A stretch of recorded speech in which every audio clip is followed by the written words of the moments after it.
Esther, chapitre 6.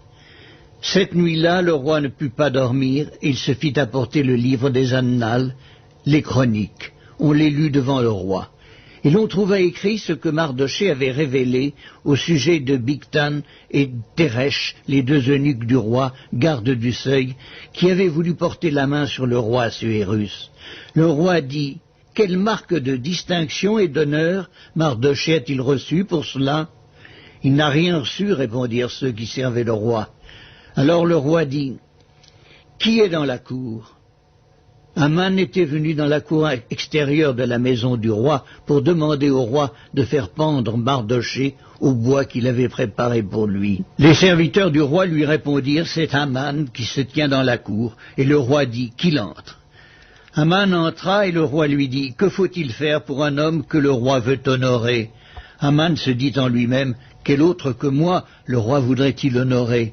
Et Aman répondit au roi, « Pour un homme que le roi veut honorer, il faut prendre le vêtement royal dont le roi se couvre et le cheval que le roi monte et sur la tête duquel se pose une couronne royale, remettre le vêtement et le cheval à l'un des principaux chefs du roi, puis revêtir l'homme que le roi veut honorer, le promener à cheval à travers la place de la ville et crier devant lui, « C'est ainsi que l'on fait à l'homme que le roi veut honorer. » Le roi dit à Aman, « Prends tout de suite le vêtement et le cheval, comme tu l'as dit, et fais ainsi pour Mardochée, le juif, qui est assis à la porte du roi.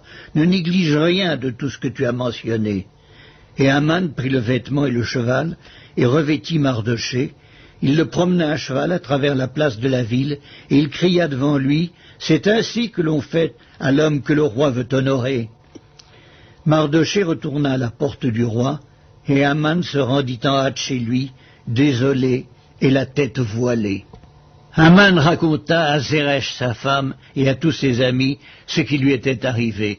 Et ses sages et Zeresh sa femme lui dirent, « Si Mardochée, devant lequel tu as commencé de tomber, est de la race des Juifs, tu ne pourras rien contre lui, mais tu tomberas devant lui. » Comme il lui parlait encore, les eunuques du roi arrivèrent et conduisirent aussitôt Aman au festin qu'Esther avait préparé.